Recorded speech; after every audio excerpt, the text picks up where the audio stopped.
noches y bienvenidos a una emisión más de Perspectivas. Estamos entrando puntuales. Saludamos a nuestra audiencia que nos sigue a través de Canal 44, Radio Universidad de Guadalajara y también al Canal 31.2 de Los Ángeles, California.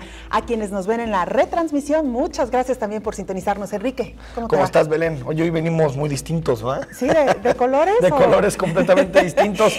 Pero, ¿qué semana, Belén? ¿Qué semana? Muchísimas cosas, dos cambios de primer orden en el gabinete del gobierno del Estado. Uno, la llegada de Miguel Castro a la Secretaría de Desarrollo e Integración Social, que ocurrió el día de hoy, o se formalizó el día de hoy, lo hemos sabido prácticamente toda la semana. Y el otro, un cambio pues bastante anunciado, que es la salida de Mauricio Gudiño de Movilidad y la llegada de Servando Sepúlveda, exdirector de la Policía de Guadalajara.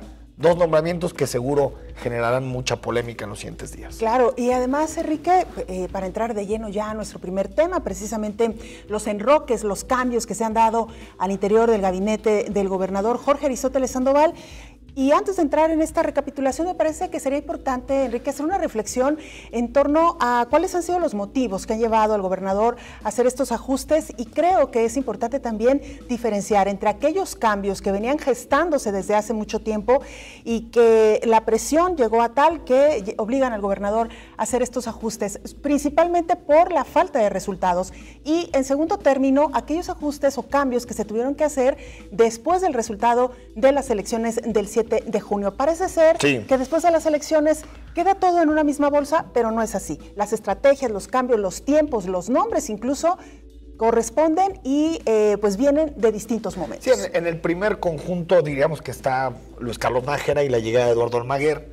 Yo pensaría que en el segundo conjunto de cambios, los que tienen que ver con una reacción electoral, sí tienen más que ver con Miguel Castro llegando a Cedis y también el caso de Servando Sepúlveda.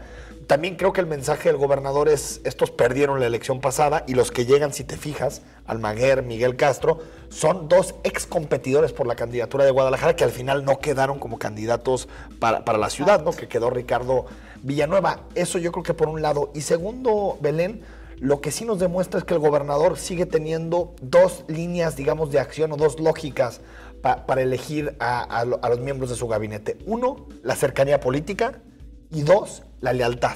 Creo que son sus dos atribuciones fundamentales para elegir a gente de su gabinete, porque no estamos hablando de gente en casi ninguna de las áreas, ni Miguel Castro, ni el caso de Eduardo Almaguer, ni tampoco Servando Sepúlveda, que tengan realmente experiencia en la secretaría en donde los colocan. Claro. Lo que quiere decir que en realidad la forma en que el gobernador está procesando los cambios no es un procesamiento técnico, sino político, creo. Exacto, y todo. Que los grupos que habían venido solicitando o presionando para que se hicieran estos ajustes demandaban precisamente perfiles mucho más técnicos, hombres, mujeres que dieran resultados y no aquellos que estuvieran cerca del gobernador. Y también nadie externo, Belén. Nadie externo, eso es importante. Exacto, sí. No hay ninguna sola incorporación al gabinete de alguien externo, alguien que no estuviera en la lógica partidista del PRI. Es decir, estamos hablando de prácticamente cambios partidistas o con un vínculo partidista muy fuerte. Almaguer, un expresidente del PRI en Jalisco, Miguel Castro, presidente del PRI en Guadalajara, es decir, con un sesgo partidista muy claro. Y nos podemos ir también, Belén, y te propongo que hagamos una revisión de algunos de los cambios que ha hecho el gobernador hasta el día de hoy, y creo que nos daremos cuenta que más o menos es la tendencia. Por ejemplo, su primer movimiento, Arturo Zamora, la salida de Arturo Zamora y la llegada de Roberto López Lara, el primer cambio fundamental en la Secretaría General de Gobierno, en donde vimos otra vez la idea del gobernador de alguien cercano, ¿no? En ese momento, quien había sido su secretario general en el Ayuntamiento de Guadalajara, su primer cambio de envergadura, ¿no? Y que habría que apuntar aquí que en el caso de Arturo Zamora presenta su renuncia no fue de manera oficial esta justificación, pero se habla de incompatibilidad en el gabinete interno, es decir, que no se trató ahí de un ajuste por falta de resultados, ¿no? Otro de los cambios, Belén, y una, digamos, de las partes del gabinete más ambicionadas, la jefatura de gabinete, donde ya ha habido 3 cambios. Primero fue Zamora, después fue Alberto Lamas, después le tocó el caso a Enrique Dau, y ahora parece que va a ser Netzahualcóyotl Ornelas. Si vemos, Belén, y si ves la tendencia, nos vamos desde lo más lejano, que fue Arturo Zamora, al círculo político del gobernador, a lo más cercano, que es Netza, amigo del gobernador de muchos años y quien era realmente su secretario particular. Entonces estamos hablando de una tendencia del gobernador digamos, ajustar en términos de cercanía política, ¿no? Claro, y que este cambio, la llegada de Netzahualcóyotl, aunque ya ha sido muy mencionada, todavía no se oficializa. Podría oficializarse en los próximos días. Y el caso de la Fiscalía, que ya lo comentamos, también un cambio anunciado, también que tiene que ver con los pocos resultados de Luis Carlos Nájera, pero también eligiendo un perfil como el de Eduardo Almaguer, que lo discutimos del primer día, no es un perfil, digamos, relacionado con la policía, con la seguridad pública, sino más bien un perfil político, un perfil entrón desde un punto de vista, pero también que no tiene, digamos, mucha experiencia en el tema, ¿no? Y por último, otro de los gigantes de esta administración, la CEPAF, también hubo un cambio, digamos, no creo que obedece, creo que sí obedece a temas más técnicos, que fue la salida de Ricardo Villanueva y la llegada de Héctor Pérez Partida, que era subsecretario, y subió a la secretaría, a la CEPAF, ¿no? Creo que estos han sido los movimientos en general del gabinete, y veremos una reconfiguración, Belén, muy importante, porque hay que decir que si bien ya hay alcaldes electos y está, digamos, en juego todo el reequilibrio de poder tras la elección, creo que en la palestra pública hay una narrativa muy clara, que es la de los alcaldes de Movimiento Ciudadano, un proyecto claro, metropolización, lo que anunciaron del predial, también el nombramiento hoy de Mario Silva, pero también el tema que tiene que ver con asumir las funciones que tienen que ver con movilidad, donde va a haber, creo que, un encontronazo muy fuerte. Y de parte del gobierno del Estado, por el procesamiento de los cambios que ha sido muy lento, no vemos esa contranarrativa. Es decir, el espacio discursivo donde se debate la política actualmente está prácticamente tomado por Movimiento Ciudadano y el gobierno parece no tener un tema directo, ¿no? para colocar sobre la mesa. Claro, y como ya lo adelantábamos también, Enrique, la llegada de Miguel Castro al gabinete estatal. Se había especulado sobre la llegada de otros nombres, se hablaba incluso del alcalde de Zapopan, Héctor Robles. En algún momento, finalmente, claro, es Miguel Castro quien se suma al gabinete. Miguel Castro, que ha tenido por ahí, no sé cuál sea tu opinión, Enrique, pero digamos que un comportamiento errático dentro de la política, como que da el golpe, no da el golpe, ha aspirado a mucho, no le ha tocado precisamente cuestiones a las que él ha aspirado. Lo más, digamos, podríamos decir, es la alcaldía de Tlaquepaque. 2 veces. 2 veces. Pero me parece que ha sido una figura que como que está en la cancha a punto de, y luego como que otra vez lo vuelven a guardar, sí, y luego sale ahí como comodín, ¿no? En algunas posiciones. A ver, Belén, allí hay mucho debate, porque creo que, digamos, como toda trayectoria política tiene sus altas y sus bajas. Hay que recordar que Miguel Castro fue alcalde de Tlaquepaque a los 26 años, sí, por joven. Primera vez, muy joven. Sí. Y después de ahí creo que sí tuvo un paso errático, o ha tenido un paso no tan afortunado por el Congreso del Estado, donde se esperaba mucho y al final vimos que no dio el ancho, exacto, en algunos temas. Después se encargó de coordinar la campaña de Ricardo Villanueva, pero en la práctica no la coordinó. Exacto. En la práctica la coordinaron otros. Entonces digamos que Miguel Castro tiene esta salida al gabinete que se presumía desde el inicio de la administración de Aristóteles y que hasta ahora se concreta. Llega con una situación, digamos, no tan negativa, porque los datos de Coneval, sorprendentemente, todavía no se sabe bien por qué, pero en Jalisco nos fue bien en materia de reducción de pobreza, ¿no? Sí, que por cierto estaremos abordando el tema en nuestro segundo bloque. Bueno, pues estos son los ajustes que hasta ahora ha realizado el gobernador. Se esperan todavía un par más, ¿no? De acuerdo, sobre todo aquellas dependencias que me han quedado pendientes, ¿no? Y para tocar, Belén, nuestro segundo tema, el tema de Uber, aprovechando lo que sucedió con Mario Silva hoy, su nombramiento como una especie, claro, de director de movilidad metropolitano, porque, bueno, quitando Tonalá, pero director de movilidad metropolitano, bueno, tampoco estuvo en Tlajomulco en esa conferencia de prensa, y aprovechando también que hubo cambios en Secretaría de Movilidad, creo que el tema fundamental en el que llegaran y por las manifestaciones será Uber, ¿no? Es el tema, digamos, esencial en una primera instancia, ¿no? Oye, Enrique, y habrá que ver, me parece que no ha quedado del todo claro, qué funciones sí van a quedar en manos de la Secretaría de Movilidad Estatal y cuáles en las municipales. De repente dos dependencias que aparentemente se estarían dedicando a lo mismo, ¿no? Yo te diría una, Belén, ojalá sí se discuta a fondo las atribuciones de cada uno del municipio y del estado, pero que no sea coyuntural, que se haga, digamos, de forma de que perduren.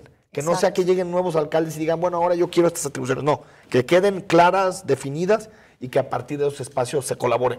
Pero para discutir el tema de Uber, ¿por qué no escuchamos una cápsula que nos explique dónde está, digamos, el debate sobre la regulación de Uber?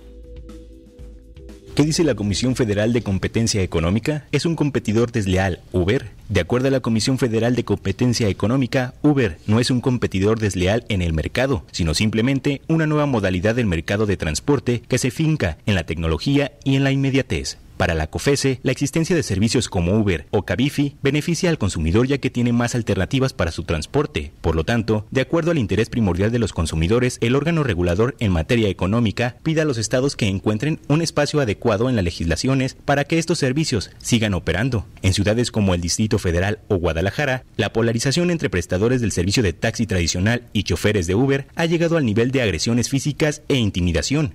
¿Qué hará el gobierno del estado para regular Uber? ¿Será prohibido, como en otros países del mundo? Ahí está la polémica de Uber, Belén. Y la gran pregunta también, ¿no? Yo creo que lo que debe debatir aquí el gobierno del estado, que le tocará la regulación, porque hay que recordar que la COFESE, en esta opinión que emitió, en realidad lo que dijo es: estados, encuéntrenle un marco porque no hay ninguna competencia desleal. Incluso el argumento o el concepto de competencia desleal ni existe. ¿Eres competidor o no eres competidor? Claro. No existe la competencia desleal. Y yo creo que por el bienestar de los ciudadanos, del consumidor, ojalá el gobierno del estado le encuentre un acomodo en donde no solo podamos utilizar Uber, sino que se reestructure y se reforme el corrupto e ineficiente sistema de taxis que tenemos en la ciudad, que al final, al que le termina recargando la mano, es el consumidor, y es el que termina pagando los platos rotos. Claro, y es el mismo consumidor quien ahora está pidiendo que se permanezca en el mercado Uber, y los taxistas tradicionales, como ya se les comienza a conocer, para diferenciarlos de Uber, pues han manifestado que lo que les molesta es que Uber no está pagando los impuestos ni... El permiso, famoso.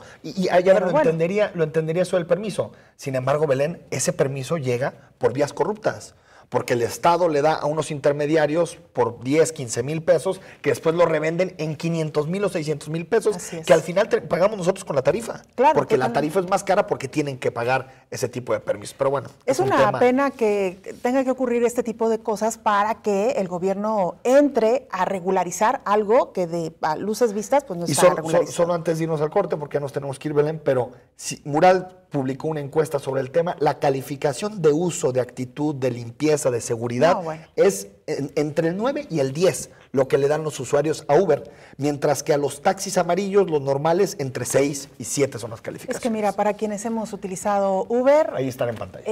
La diferencia es abismal en trato, en servicio, en tarifas. Que existan los dos, pero creo que los que tendrían que estar más interesados en que se reforme el sistema de taxis son los choferes. Que los choferes dicen: oye, es que a los de Uber no les pagan seguridad social, servicios. Pues tampoco a ellos. Son choferes que tienen que trabajar en condiciones precarias y que aparte tienen que cobrar una tarifa muy cara porque tienen que pagar día a día una pensión, 350, 400 pesos, carísimo, que no es legal y no debería existir. Bueno, pues estos temas evidentemente no se agotan, hay mucho todavía que hablar sobre ellos, los iremos abordando en nuestras siguientes emisiones. Mientras tanto, es tiempo ya de hacer una muy breve pausa. Lo invitamos para que se ponga en contacto con nosotros a través de las redes sociales. En nuestro siguiente bloque, regresando de la pausa, Enrique, otro tema fundamental: pobreza, los resultados presentados hace unos días por Coneval. Con esto regresamos.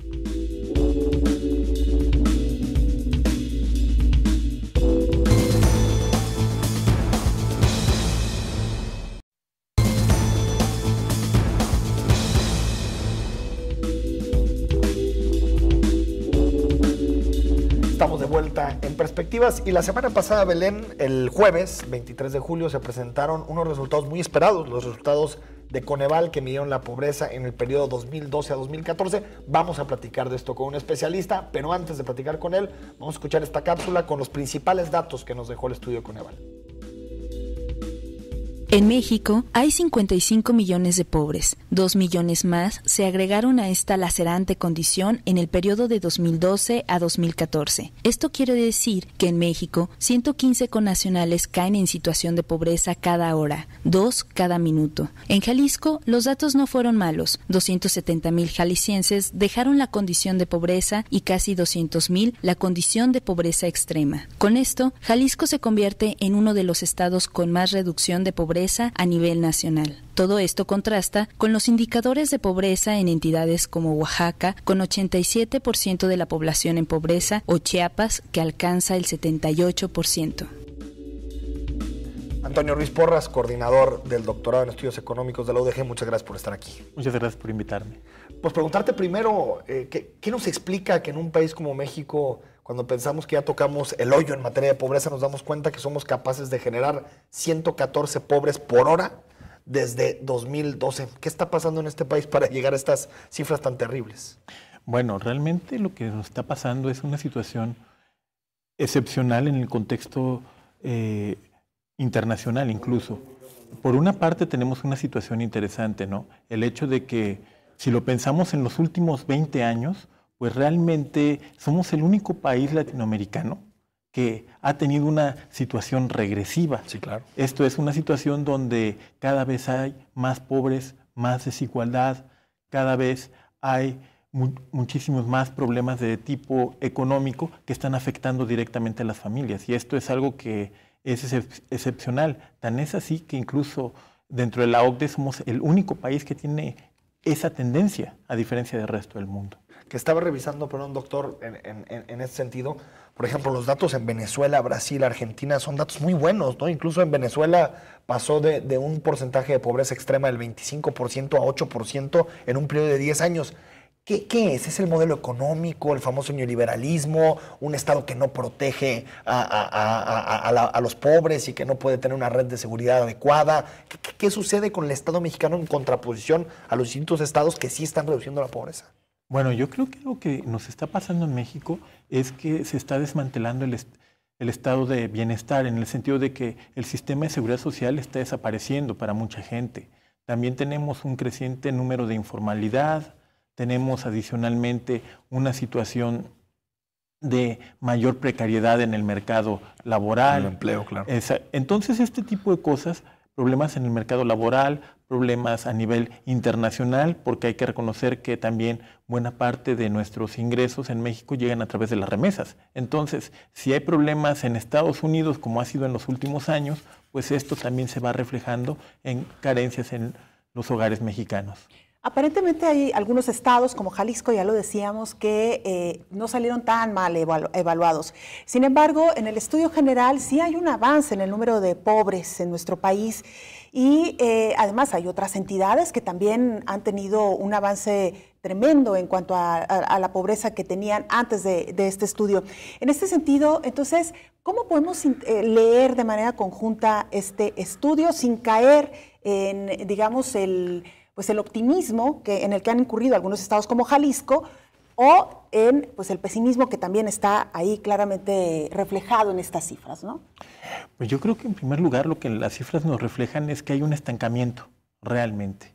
Si lo pensamos, las cifras desde el año 2009 al menos, o sea, después de la crisis económica y las que tenemos ahora son prácticamente idénticas.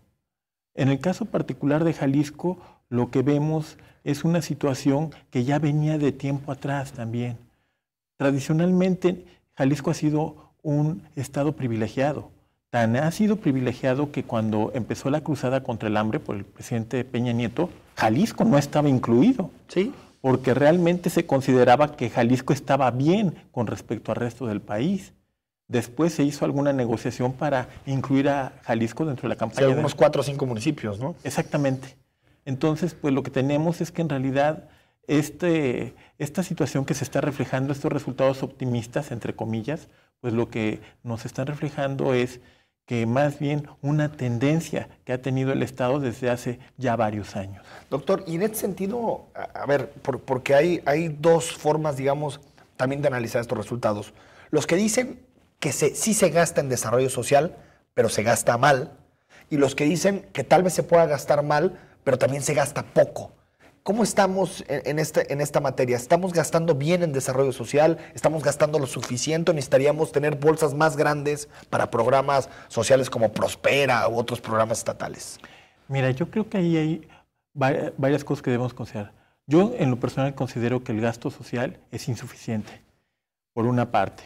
Además de que es insuficiente, hay múltiples programas que se duplican. Por ejemplo, hablando concretamente de gasto social, en este momento hay 107 programas de gasto social dirigidos a distintas cosas en México. México. Entonces... Federales, digamos. Exactamente. Entonces estamos hablando de 107 programas. de los cuales se ha hecho alguna estimación de que si quitamos los que se duplican, se reducían a 38. Esto es aproximadamente 2/3 partes de los programas. Resulta que son redundantes. ¿Por qué? Porque se van duplicando unos a los otros, los objetivos son los mismos y esto significa que en vez de sumar esfuerzos, se van dividiendo los mismos en diferentes entidades administrativas. Claro, claro. Entonces, pues esto nos genera un problema porque en realidad no podemos concentrarnos los esfuerzos, sino simple y llanamente se dispersan. Doctor, hay un grupo que sin duda alguna, pues me parece que todavía como país tenemos muchas facturas pendientes con ellos y me refiero a los indígenas. Hoy por hoy, 7 de cada 10 indígenas mexicanos continúa viviendo en la pobreza. Es verdad también que algunos de los programas que lanzó el presidente Enrique Peña Nieto estaban enfocados, algunos de ellos, hacia esta población, y sin embargo tampoco pasa nada. El estudio de la Coneval dice que continúa avanzando la pobreza entre las comunidades indígenas. Efectivamente. De hecho, en general podemos decir que los indígenas, la gente que vive en el campo, es donde realmente se nota la pobreza. Claro, con más fuerza. Claro, aproximadamente el 60% de los pobres están en las zonas rurales. Entonces, proporcionalmente hay una menor pobreza urbana. Entonces, ¿qué es lo que pasa con este tipo de grupos como campesinos, indígenas? Pues están en zonas relativamente desatendidas. ¿Por qué? Primero porque son zonas relativamente lejanas, no gozan de la atención o del privilegio del público. Normalmente todo el mundo vemos qué es lo que pasa en las ciudades grandes, como en Guadalajara, sí, pero no nos ponemos a pensar qué es lo que pasa en lugares pequeños, Mezquitic, por ejemplo. Mezquitic, claro. Bolaños, o sea, este tipo de lugares donde vive mucho menos gente, son menos notorios y donde en realidad la mayor parte de la población pues vive en condiciones muy precarias. Y en ese sentido, y digamos, creo que el otro lado de la balanza o la otra dimensión en materia de pobreza ya no es el Estado, sino los ingresos, sobre todo de las familias. Hace un par de semanas salió la ENIG del INEGI, y lo interesante es que quitando el primer decil de los más ricos, el 10% de los más ricos, el ingreso cayó prácticamente en el 90% del restante de las familias. Creo que también el 10% más pobre logró un poquito de avance, pero el 80% vio reducido sus ingresos durante 2014. ¿Qué se puede hacer en materia de salarios? ¿Cómo reactivar salarialmente el país? Porque claramente están estancados por lo menos desde los 80s. Yo creo que hay varias cosas que se deben hacer. Definitivamente requerimos una reforma laboral. Actualmente lo que nos ocurre en el mercado de trabajo es que mucha gente se ocupa, pero no se emplea. Esto es, tiene trabajo familiar, pero no recibe un salario. No tiene remuneración. Entonces okay. Eso es por una parte. Por otra parte, lo que estamos viendo es que en realidad deberían flexibilizarse los sistemas de seguridad social. Si uno trabajó en el sector público y cotizó al ISSSTE, luego trabajó en el sector privado, cotizó al IMSS, y luego cotizó trabajó en el gobierno del Estado y cotizó a pensiones, por ejemplo, lo que pasa es que la seguridad social de cada uno de estos sistemas se pierde. Esto es un problema porque en realidad lo que pudo haber aportado a la seguridad social, lo que pudo haber aportado a su vejez, lo que pudo haber aportado a sus hijos, nietos a través de herencia, se va perdiendo. ¿Por qué? Porque no tenemos un sistema de seguridad social donde los beneficios por haber trabajado en un espacio, digamos el público o el privado o estatal y federal, se vayan sumando. Sí. Esto se llama técnicamente problema de portabilidad. La portabilidad famosa. Sí, exactamente. ¿Y en relación a aumentar el salario mínimo, usted lo vería con buenos ojos? No, fíjate que no. Porque al final de cuentas, ¿qué es lo que pasa? El salario mínimo pues es una referencia. En la práctica casi nadie gana el salario mínimo. Entonces cuando tú tienes un salario mínimo o alguien que dice vamos a subir el salario mínimo a 100 pesos, por decir algo, ¿qué es lo que va a pasar? Simple y llanamente los que ganaban ese salario mínimo o menos van a desaparecer del mercado formal, van a seguir estando probablemente contratados en el mercado informal, ¿sí? Entonces, ¿qué es lo que va a pasar? Pues nada más es una referencia, pero es una referencia que no nos sirve de mucho para efectos de fijar la política pública. Doctor, y en ese sentido, con base en estos resultados que acaba de presentar Coneval y en un contexto donde nuestra economía no está atravesando por un buen momento, principalmente afectada por cuestiones externas, ¿Qué vislumbramos para los próximos años en materia precisamente de pobreza y si es necesario, bueno, repensar incluso un modelo económico para nuestro país? Bueno, yo creo que definitivamente lo que podemos pensar en el largo plazo es, por una parte, la pobreza no se va a acabar. No creo que pase lo que se decía el día de ayer, que decían que en 200 años se iba a acabar. Definitivamente no creo que ese es el caso. Pero sí se pueden hacer un par de cosas. Por una parte, en términos de política económica, yo creo que sí es necesario que fortalecer los sistemas de seguridad social. Eso es una. Dos, una reforma laboral para tratar de garantizar una cierta estabilidad. En este momento, por ejemplo, Jalisco es un estado altamente volátil en materia laboral, incluso muchísimo más que el país. Otra cosa que también habría que garantizar de alguna manera, pues es tratar de poner cierto tipo de impuestos. A la fecha, si se fijan, los impuestos son regresivos. Normalmente el que es muy rico puede pedir dinero o puede hacer que no le cobren impuestos, exactamente. En cambio, los pobres normalmente, ¿cómo pagan impuestos? A través del consumo, entiéndase IVA, entiéndase impuestos directos. Esos desafortunadamente no se puede uno escapar de ellos. Entonces, digamos, doctor, para entenderlo, sería más bien, digamos, hacer las reformas en la parte del impuesto sobre la renta y hacer la tasa mucho más progresiva. Claro. Porque tengo entendido que la tasa más alta es 35%. La tasa, ganes 50 millones de dólares o ganes más de 100 mil pesos, es 35% la tasa, ¿no? Efectivamente. El punto es que es una tasa que a final de cuentas, si tú ganas un millón de dólares, pues siempre puedes descontarla por algún motivo. ¿Y gastar más en programas sociales también sería una salida?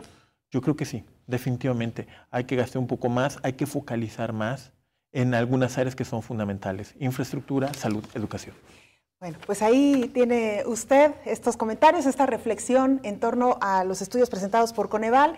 Como siempre, el tiempo se nos agota, pero ya habrá oportunidad de entrar a otros ámbitos que también son interesantes dentro de la economía. Muchísimas gracias, doctor. A ti muchísimas doctor gracias. Antonio, muchas gracias. Antonio Ruiz, coordinador del Doctorado de Estudios Económicos de la Universidad de Guadalajara. Hacemos una pausa, Enrique, regresamos con nuestro siguiente invitado.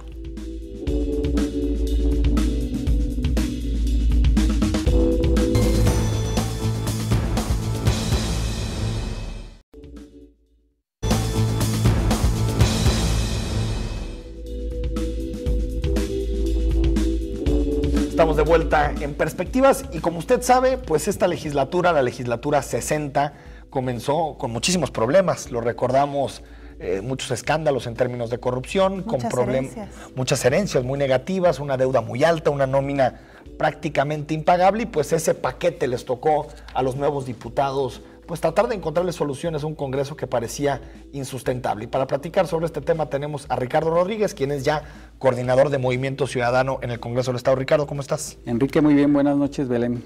Bienvenido, muchas gracias Ricardo, por acompañarnos. Pues, paquetote el que les tocó cuando llegaron y por los datos que vemos, creo que no dejan tan malas cuentas los diputados que se van. ¿Cuál es tu reflexión en torno a los desafíos con los que llegaron y cómo se van? Mira, es un tema interesante. Siempre que hablas de diputados es muy difícil que digas que rindes buenas cuentas después de haber estado 3 años. Y el tema es que siempre te tienes que comparar para ver si hiciste cosas buenas o malas. Yo calificaría esta 60 legislatura, ya prácticamente saliendo de ella, nos quedan 3 meses, que es una legislatura con claroscuros. En primer lugar, ¿qué destacaría? Hay un tema interno que tiene que ver increíblemente con temas administrativos, que es increíble que la atención en gran medida de esta legislatura era sobre qué hacíamos con los dineros internos del Congreso, ¿no? Y rendimos buenas cuentas en ese sentido. Yo les voy a poner 2 datos nada más. El primero, cuando llegamos había 1,500 empleados en el Congreso. Es un Congreso que distintos estudios dicen que a lo mejor que con 300 o 400 empleados podría sacar el trabajo. Llegamos y había 1,500. 3 veces más. Hoy en día tenemos arriba de 800 empleados, siguen siendo muchos, pero les doy el dato de que las últimas 3 legislaturas, cuando se estaban despidiendo, basificaron ilegalmente, en muchos de esos casos, a 150, a 200, a 120 empleados, más o menos 600 empleados en las últimas 3 legislaturas. Esta será una legislatura que en todos sus 3 años no basificó a una sola persona. En estos 3 meses no haremos ningún ejercicio para basificar a alguien y se quedarán esos empleados, y de verdad creemos que es un tema importante lo que hicimos. Y por otro lado, el tema de la deuda. Cuando llegó esta legislatura teníamos deudas, le debíamos a todo el mundo, a proveedores, al IMSS, al Instituto de Pensiones, a todo el mundo le debíamos 550 millones de pesos. Era muy complicado manejar el Congreso con esos niveles de deuda. Se hizo un plan de pagos, se hicieron negociaciones, por ejemplo, con el SAT. Claro. Nos perdonaron por ahí alrededor de 300 millones de pesos. El tema es que hoy en caja tenemos alrededor de 150 millones de pesos, que es lo que le vamos a terminar dejando a la próxima legislatura. Y además está el compromiso hoy en día de los diputados de Movimiento Ciudadano, y esperamos que de las distintas fracciones, que será un recurso que dejaremos a la próxima legislatura tal cual y no estaremos inventando algún tipo de esquema como para querérnoslos llevar al final de la legislatura. Bueno, diputado, pues se está haciendo ya una tradición en nuestros programas de perspectivas tener algunos personajes invitados para que participen también de esta charla con sus preguntas. Y si le parece, vamos a nuestra primera pregunta invitada. Es el maestro Alberto Vallardo, él es coordinador del Observatorio Legislativo del ITESO. Y esta es la pregunta que tiene para usted. ¿Cómo van a manejar los conflictos de interés, especialmente el caso más evidente del diputado Martín López Cedillo, que preside la Comisión de Movilidad, que además es concesionario de licencias de taxi, que está tratando de regular justamente la cuestión del conflicto entre los taxistas y Uber? Pues Uber, ahí está el tema. Conflicto de intereses. Sí, claro. Mira, nuestra ley orgánica lo dice muy claramente, los diputados locales tenemos la obligación de eximir nuestra participación en cualquier tema en donde se nos crucen intereses en lo personal o a familiares hasta cierto grado. Es decir, si hay algún diputado, como lo ha demostrado algunos medios de comunicación, que tienen intereses en temas del transporte público con este asunto que se atraviesa de Uber, pues es indiscutible que se tiene que mantener al margen de la discusión que se pueda dar en ese sentido, para no hacer cosas buenas que parezcan malas o malas que parezcan peores. ¿Y él ha dicho algo en relación a esto, Martín López Cedillo?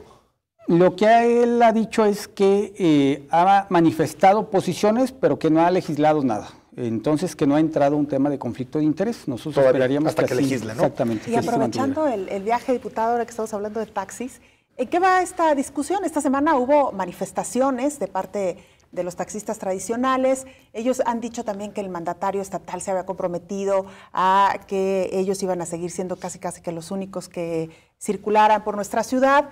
Incluso hubo quienes dijeron, le dimos el voto porque así había sido, y bueno, en fin, es otro asunto. Pero a final de cuentas estamos ante una realidad. Uber está siendo utilizado por muchísimos usuarios. Desde las redes también se está pidiendo que se quede Uber. ¿Cómo va a resolver el Congreso este tema? Es un tema que le compete al Ejecutivo y le compete al Legislativo. Lo que nosotros pensamos es que hay que resolver esto desde la óptica de qué le conviene a la gente, a los ciudadanos. Y en los ciudadanos están quienes son usuarios del servicio, quienes son taxistas de los taxis tradicionales o amarillos, y de aquellos ciudadanos que con todo el derecho también quieren hacerse llegar ingresos adicionales a través de servicios como este, de Uber. Lo que nosotros consideramos es que hay que hacer una discusión para buscar regularlos. A lo mejor ahí sí vale la pena hacer una discusión y buscar cómo hacemos para que el Estado sepa que existen, qué hacen, cómo les prestan cuestiones de seguridad social a quienes trabajan ahí, confirmar que estén pagando impuestos, este tipo de cuestiones, vale la pena regularlos. Pero lo que es indiscutible es que de ninguna manera se puede prohibir y mucho menos llegar al extremo de penalizar un servicio de esta naturaleza. Eso claro, no es posible en estas épocas. Vamos a escuchar otra pregunta, ahora es de un ciudadano, ya no un especialista, es Hugo Ponce, que le pregunta a Ricardo Rodríguez. Mi nombre es Hugo Ponce. Les preguntaron a los diputados que si no les da vergüenza cobrar tanto y trabajar tan poco. Bueno, es un clásico el de Hugo Ponce. Ricardo, ¿qué respondes? Miren, hay una comisión que en su momento determinó cuánto tienen que ganar los distintos servidores públicos, incluidos los diputados. Yo les doy un ejemplo. Los diputados locales hoy ganamos menos que lo que ganan los regidores de Zapopan. Entonces, también el mito que los diputados somos quienes ganamos más dinero no es totalmente cierto comparado con algunos otros servidores públicos.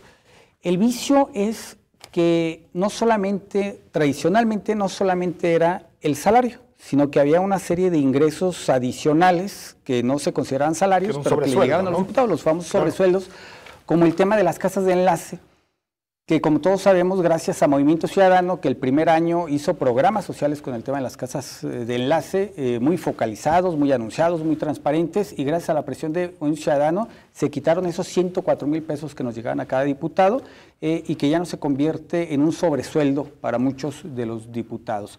Quitamos el apoyo para celulares, quitamos el apoyo para vehículos, quitamos el apoyo para comidas, quitamos el apoyo para...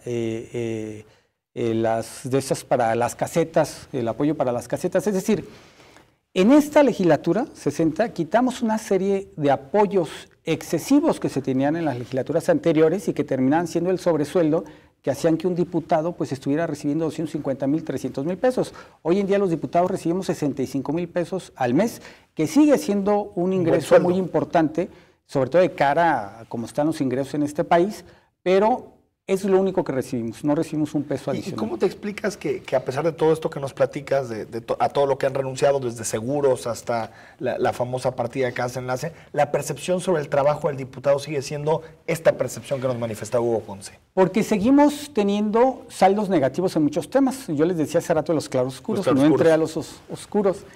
Por ejemplo, sigue existiendo del Congreso temas en donde quedamos a deber, como son los asuntos de fiscalización. Totalmente. La función de fiscalización es una función que le corresponde al Congreso del Estado. ¿Y qué hizo el Congreso un día? Pues le mandó esta función a una auditoría superior que, lejos de llegar a cumplir lo que no cumplían los diputados, pues se llevó a una serie de vicios que hoy no permiten hacer fiscalización prácticamente a ningún gobierno, ya sea municipal, estatal o algún organismo público, y siguen gastando como quieren. Por ese tipo de ejemplos, pues la gente nos sigue calificando con razón como gente ineficiente y que ganamos mucho y no les quitamos el sueldo. Y fiscalización, y yo diría, perdón, Belén, antes de pasar a la segunda pregunta de los ciudadanos, si son tres funciones las del Congreso, digamos, una es legislar, otra es fiscalizar y la otra es contrapesar, también ahí creo que hay déficits muy claros, Ricardo, porque pocas cosas le niegan al Ejecutivo. A ver, ahí hay un gran déficit del Congreso, pero en esto de las matemáticas hay que ver la desviación estándar. En el caso de la fracción de Movimiento Ciudadano, si alguien fue contrapeso del gobierno del Estado, de Jorge Aristóteles en esta legislatura, fuimos los diputados de Movimiento Ciudadano, y además, siendo originalmente 5, ahorita somos 7 diputados, fuimos los únicos que hicimos contrapeso al Ejecutivo del Estado en esta legislatura. Ahora vamos a escuchar, ahora sí. Escuchamos a la siguiente pregunta.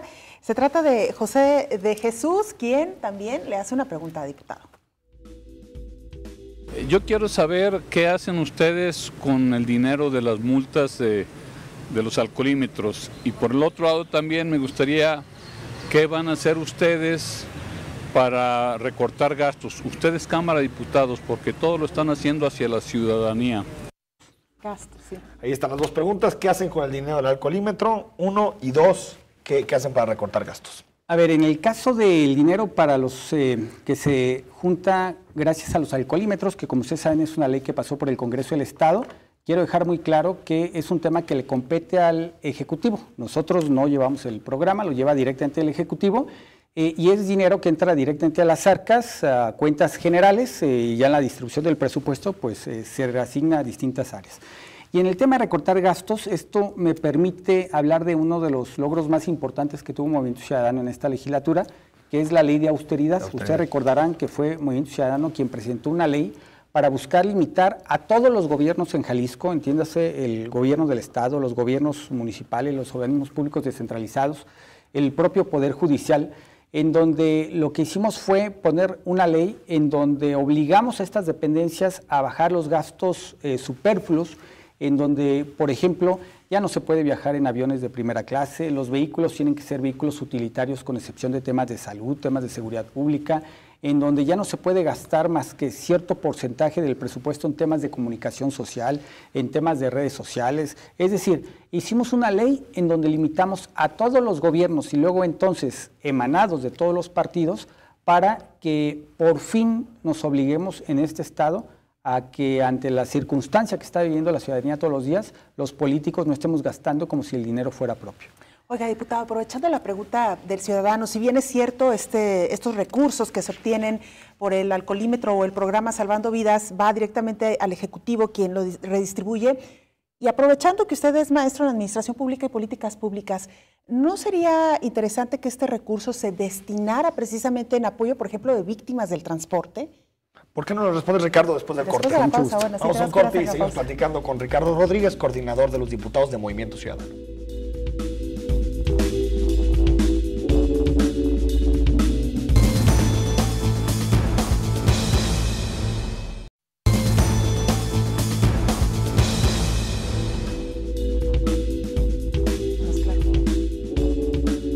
Estamos de regreso en Perspectivas.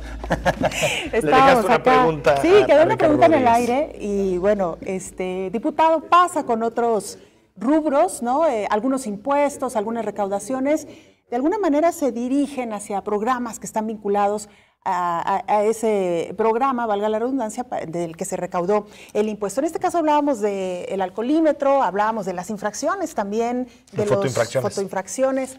¿Hasta qué punto podrían destinarse a cuestiones, por ejemplo, como apoyo a víctimas del transporte público? Claro, entre muchos otros, ¿no? Mira, yo diría dos cosas. La primera es que creo que no valdría hacer esta vinculación entre que un ingreso le pongamos un destino en específico, porque puede provocar una serie de vicios. Eso se dice teóricamente por ahí entre los economistas. Lo que creo que se tiene que hacer es que el Ejecutivo responda a través de las propias instancias que le da la ley para que estos fondos para las víctimas del transporte tengan la suficiencia y quienes son responsables además tengan la obligación de llegar y responder precisamente con lo que les corresponde. Esa debería ser la obligación del gobierno y no necesariamente decir de lo que recaude de quienes cometan infracciones lo voy a mandar por allá, porque entonces creas luego un vicio, ¿no? Al ratito vas a estar queriendo ver a quién multas para poderle responder a quien fue víctima de algo que nada tuvieron, no hay algo vinculante. Ese vicio, incluso si no lo etiquetas, puede existir, ¿no? Porque dices, bueno, es dinero fresco que no está etiquetado y lo puedo usar en nómina, discrecionalmente. Es decir, creo que ambas fórmulas pueden viciar si hay objetivos detrás que no lo sabemos. Indiscutible. Lo que yo creo es que el gobierno debe cumplir su obligación de garantizar y transparentar, por supuesto, y garantizar que si hay una víctima, pues haya alguien a través de las instancias que hoy están en la ley que les responda. Decía Ricardo que uno de los puntos donde hay déficit en esta legislatura es la fiscalización. ¿Por qué no se fue el auditor, por ejemplo? Porque la ley no nos lo permitía. El auditor está electo hasta el 2017. No había forma legalmente de llegar y decir te voy a quitar y voy a poner a uno diferente, porque como ustedes saben, en este estado alguien se va al tribunal administrativo y gana todo. Entonces no existía alguna posibilidad. Lo que hicimos los diputados de Movimiento Ciudadano, e incluso algunos diputados adicionales en este G9 que logramos crear en la 60 legislatura, fue presentar una propuesta de fiscalización diferente a lo que hemos venido viviendo.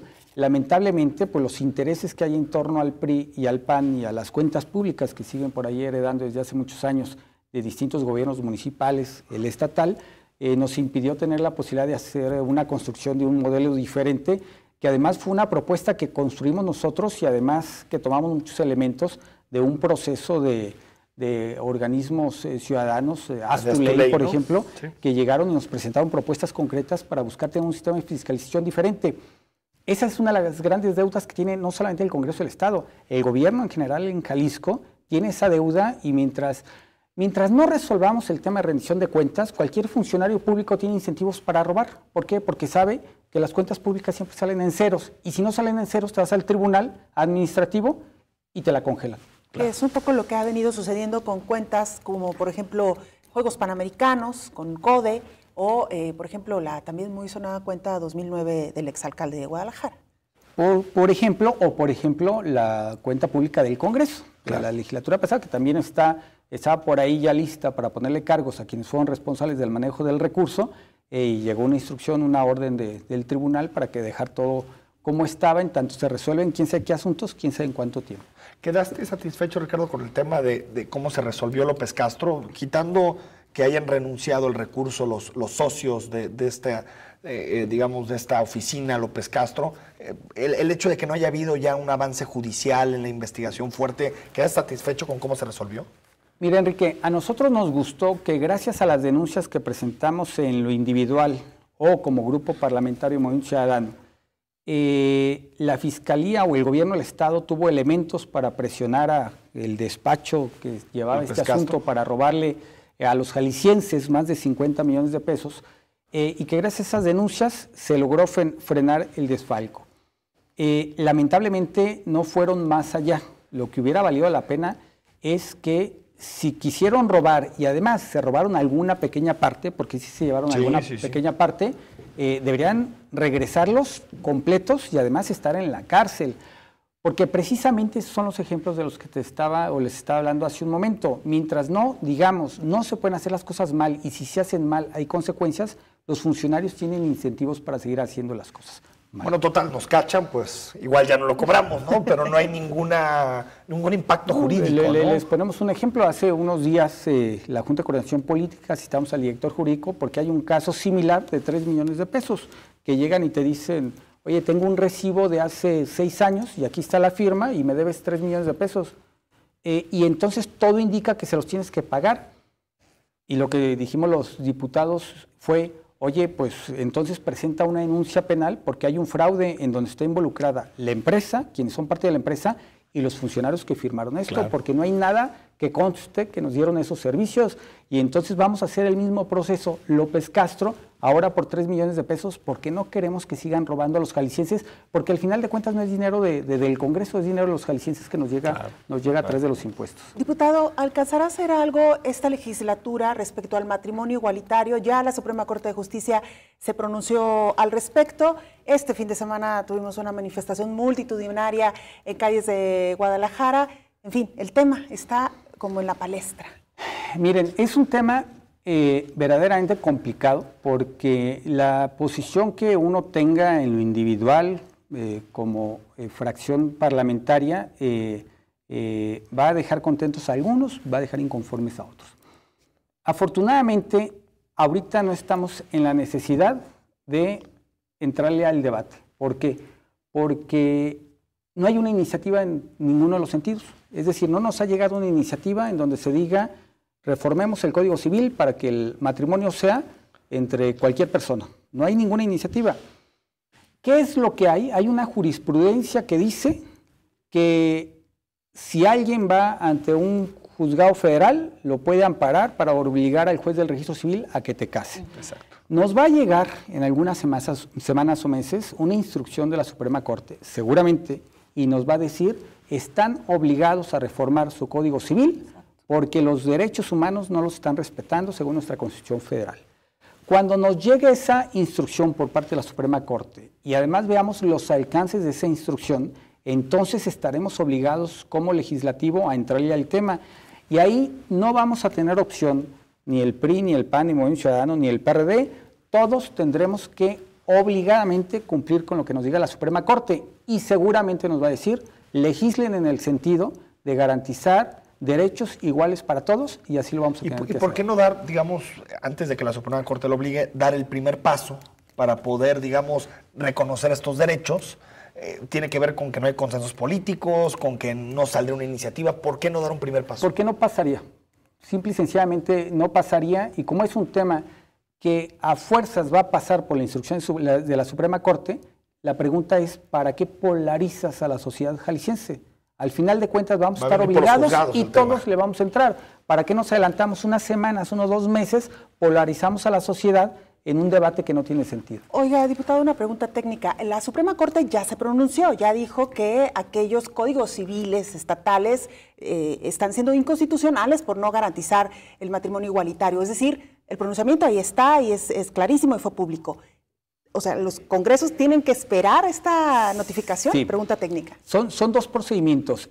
Lo que provoca es que cualquier persona un par de personas que se quieren casar, que son del mismo sexo, y se los niegan, precisamente con esta jurisprudencia van ante un juez federal, y entonces ese juez federal obliga a que los case. ¿Qué es lo que ya está ocurriendo en Jalisco? Llevamos 7 matrimonios Exactamente. Celebrados Pero por ese por proceso amparo. no nos obliga a reformar el Código Civil. Hay un proceso adicional que está llevando la Suprema Corte, precisamente porque se señala que el Código Civil aquí de Jalisco es va en contra de la Constitución Federal y entonces lo van a resolver en algunas semanas, un par de meses, y ahí sí nos van a obligar a reformar el Código Civil y no vamos a tener otra opción más que reformarlo según los alcances que nos diga la Suprema Corte, que habría que verlos en su momento. Exactamente. Nos quedan un par de minutos, Ricardo, preguntarte, ¿el Congreso, estos avances que nos has narrado, está blindado para los que llegan? Porque sabemos que llegan algunos personajes que en el pasado tuvieron mucho que ver con el declive o el caos en el que se convirtió el Congreso. ¿Está blindado para poder evitar retrocesos? Mira, sí y no. Te diría que sí porque hoy somos 7 diputados de Movimiento Ciudadano y gracias a nosotros han pasado muchas cosas buenas en el Congreso. Y en la próxima legislatura va a haber 15, entonces seguramente tendremos mayor cantidad y además creo que mayor calidad de diputados para que puedan garantizar precisamente esto. ¿Qué nos preocupa? Que los diputados actuales se negaron a ciertos temas. Un ejemplo, la partida de casas de enlace, que nosotros la dejamos en 0, los diputados de Movimiento Ciudadano buscamos desaparecerla.